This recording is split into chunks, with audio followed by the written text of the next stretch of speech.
Alright, what's up? Welcome back to the D Struggles YouTube channel. Alright, so we left off with these V-band clamps. They suck. These eBay ones. They're garbage. They're crap. So, I got the crapping on, making my own custom one. This is what I came up with. Some heavy duty shit right here. I don't know, I just got done making it. I'm about to go try it out, so let's see how it works.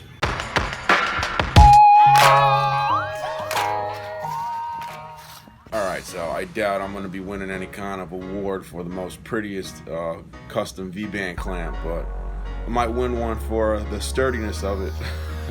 Because it's a strong motherfucker. Check that out. Oh yeah.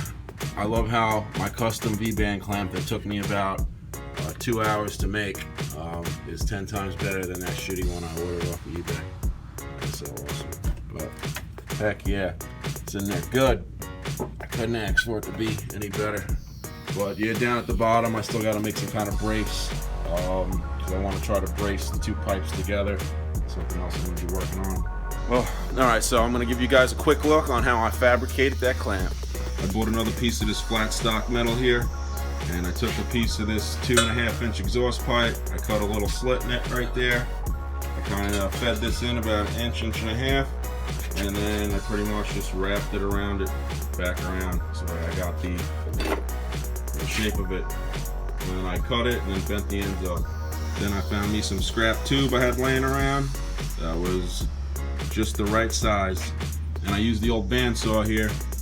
And yeah, I cut about, I would say, 1/3 to 2/3, and then I used the third piece, the 1/3. And after I got done cutting that apart, I took the pipe here, put it in the vise, and pretty much beat it around here until I got it how I wanted it. And then after I got it round, I cut it into 3 sections, like on the V-band clamp that I bought. Pretty much mocked it up off of this. Once I got my material bent and cut, like on that one I bought, I marked the flat bar here so we can drill our holes in.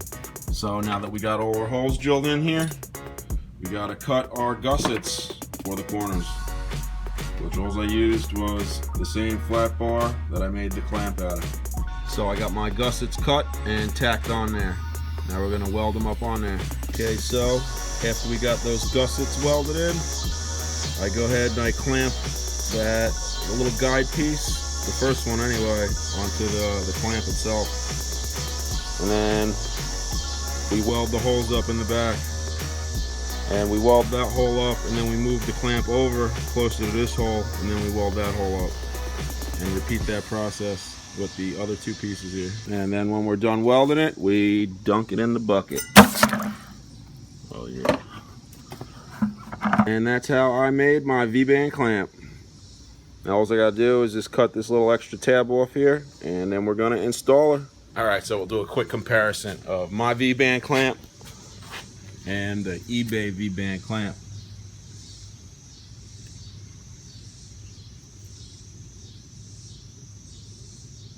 Can you see the sturdiness? I mean, I'm gonna tell you, it's not gonna be nice and shiny, but it'll be rusty.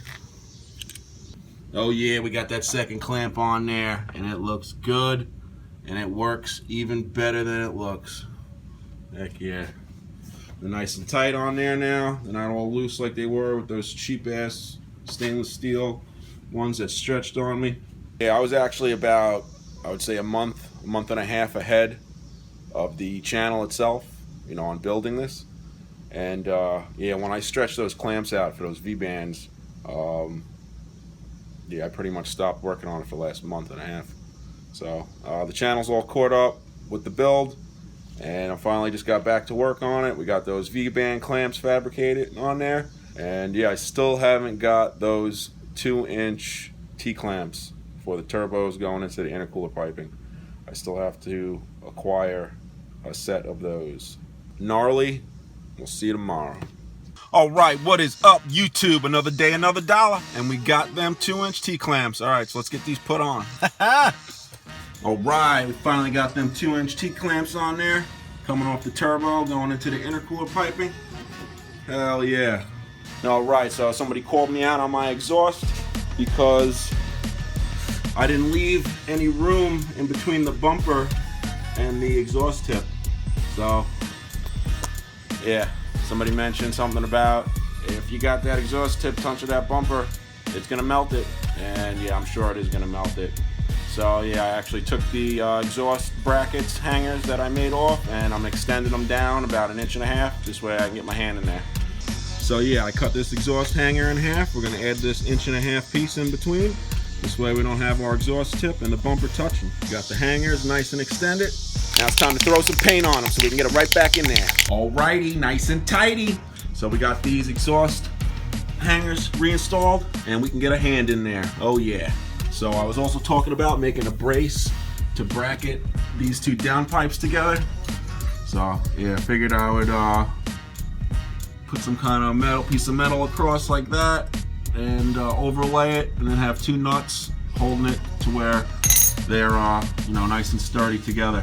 But I gotta take this clamp off here and move that wrap up just a little bit, and then yeah, we're gonna just weld it in right here. But yeah, we'll probably do that tomorrow. Also got this bumper fully secured.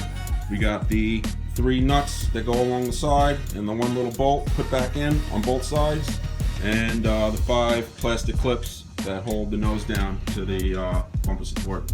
When I originally took this apart, I noticed that my blinker sockets were all charred up and burnt and falling apart in there. So I went over to the local auto parts store and grabbed me some new ones. So I got myself all set up over here. So we're gonna go ahead and solder in these new sockets. Shall we begin?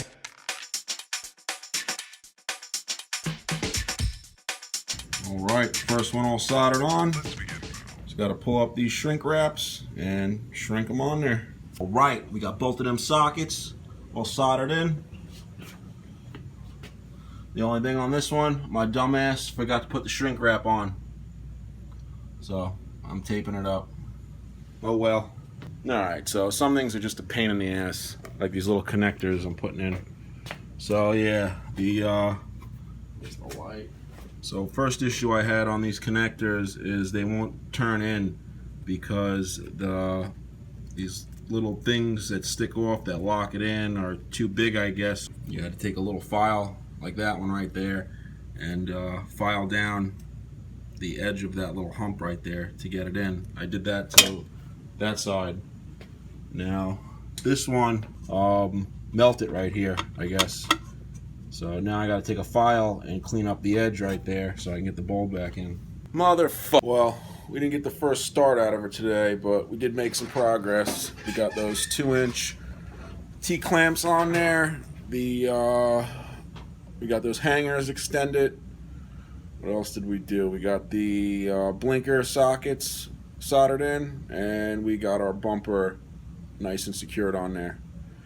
So yeah, tomorrow we're gonna, the hell are we gonna do tomorrow? Oh yeah, we gotta make that bracket brace for the downpipes, and I think I need one more little clamp for one of the vacuum lines, and yeah, I don't know, kind of tired, exhausted, and burnt out from this whole project. Ugh. I'm back at it again. So yeah, I mean, this car is practically done.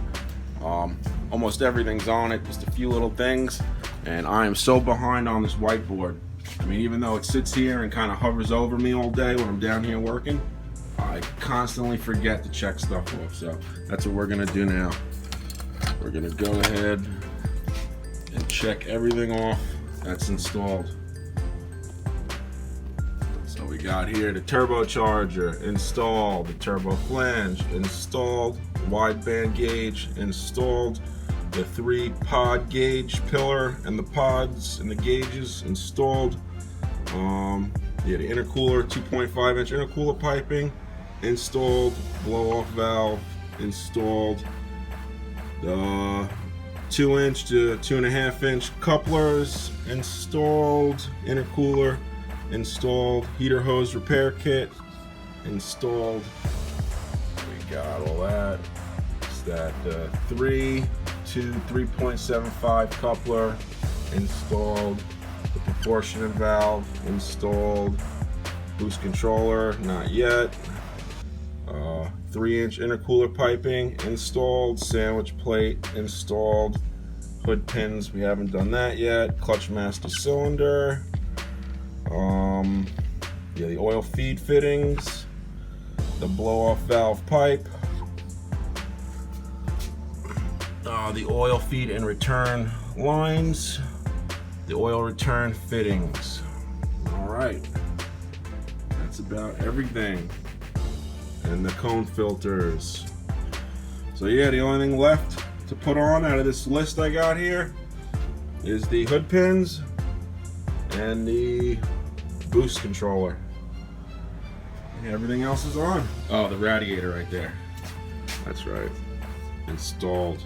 Practically everything on the list except for the boost controller and the hood pins is installed. And yeah, everything on this cart right here. Got my upper radiator hose.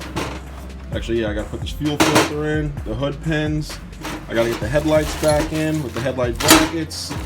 These are the clamps for the cone filters, and yeah, the clamps for the upper radiator hose. And actually, yeah, I'm working on my headlights right now. I am cleaning them up and making them look pretty. So this is what I've been doing so far today. Oh, yeah, this one's already pretty much done. I sanded it and yeah, put a little water on there. See how nice that looks. Gonna have to buff it out next. But yeah, she's looking good. That's what it looks like after I tooled it up, and this is what it looks like before I tooled it up. I'm actually taking this little whiz wheel air grinder here, and we're cutting off these little tabs that are sticking up, because when I buffed out my headlights on the black Camaro over there, it tore the shit out of my buffing pad. So yeah, I'm gonna cut them off. This way when I buff it, it don't destroy my buffing, my $10 buffing pad that I bought. Yeah, y'all get to see what they look like when it's all nice and buffed out and pretty looking. But after I cut those off, I am using 3 different types of wet sandpaper right now. We're starting with 1,000, going to the 1,500, and then ending with the 2,000. Now, normally I would go all the way up to about 2,500 or 3,000, but I don't have any of that sandpaper left. And actually, these are old pieces that I got here, a couple of them. So the actual grit is wore down on them, and they probably are about like a 2,500 or 3,000. So, yep, that's what we're doing now. So this is what it looks like after sanding it and buffing it. And yeah, this one's just sanded. I'm about to buff this one now. Oh, sweetness. We got them near headlights all done. Now we're going to put them hood pins in. All right, so these hood pins here was another eBay purchase. I think I paid $15.95 for them. And yeah, I think you can get them up at the local auto parts store for like $12.99. So, but yeah, these ones actually are blue. So for the extra few bucks, it kind of gives you a little hint of what may be under the hood, you know? All right, another new day to get some progress done. So this is what I'm working on right now. This is my horn bracket. There's my 2 horns right there. There's actually 2 on this car. 1 wires into the other one. And this original bracket, it actually sits in the car like that. And this piece of it actually came straight down. So I bent it up and then tacked it on there. This way we can fit it back in there without hitting the intercooler piping. All right, so I got my customized horn bracket all welded up, and we are waiting for the paint to dry so we can put it back on the car. All right, so I mentioned that I wanted to put a brace on these down pipes, so that's what we're doing now. I made this little piece up, drilled some holes, put the bolt in there. This way you can unbolt it if you have to take one side off or not. Pretty much just gonna set it in there just like that, and then weld on each side just to hold it in there to give the 2 down pipes a little support off of one another so they don't move around. So after playing around with it for like a half hour, trimming it, finally I think I got it where I want it. Alrighty, let's weld her up. That's it. It's not perfect, but it's gonna serve its purpose.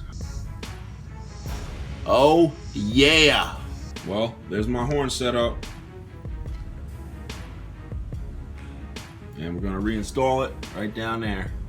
Yeah, before it was coming straight down, it was hitting the intercooler piping right there, so that's why I even had to do this. And it came out great. I actually made it to where they're sitting, pointing the same way and everything. Awesome. Got that horn reinstalled. It's a little wobbly, but whatever. Should be fine. Alright, so after thinking about it for a couple days, I finally decided where I'm going to stick my hood pins. Yeah, originally I wanted to put the hood pin pretty much right in front of where this notch is to go through the hole that's right there, but this car actually has holes in this top support, one right here and then another one in the same exact spot right over there. So I think I'm just going to drill these holes out a little bit bigger, and yeah, we're going to go at this spot right here. We got the upper support drilled out and the hood pins put in. I also got some washers like this one, and I drilled these out too to fit on here. Yeah, and we put the washer in there on the top and the bottom, so it would help support it a little bit better, because this is actually really thin right here and it wobbles around. So the next step I did was I had to mark the hood for where the pin is going to go through. So how I did that was I took my grease right here and I put a little dab on the top of each pin, and then I closed the hood and it marked it right there for me on both sides. I did that. Now we're going to take this hole saw and we're going to cut a hole out right there on each side. Then I'm going to repeat that grease process by putting a dab on that. This way it'll mark the inner part of the hood for the top area, and then we can drill that out. Alrighty. Another step bites the dust. Oh yeah, got them hood pins in and they look great. Alright, we're down to the nitty gritty. Got the last few parts, the headlights here, the upper radiator hose, and that fuel filter right there. And that is it. And then I'm gonna push it outside. We're gonna get it up on some jack stands, and we're gonna bleed the brakes and the clutch. Alright, here we go with another one. Alright, so we left off the other day. The last thing I did is I got the headlights in right after I got my hood pins in right there. So I pushed her outside. I was going to give her a quick bath and then put her up on some jack stands and start taking all the wheels off and bleeding the brakes, but it got real cloudy and it's starting to drizzle as we speak. Yeah, I'm pretty much just going to, because she's pretty dirty, so as it's drizzling, I'm just going to go ahead and wash her off and yeah, put her back in the garage. And I guess we're going to wait for a non-rainy day to do this.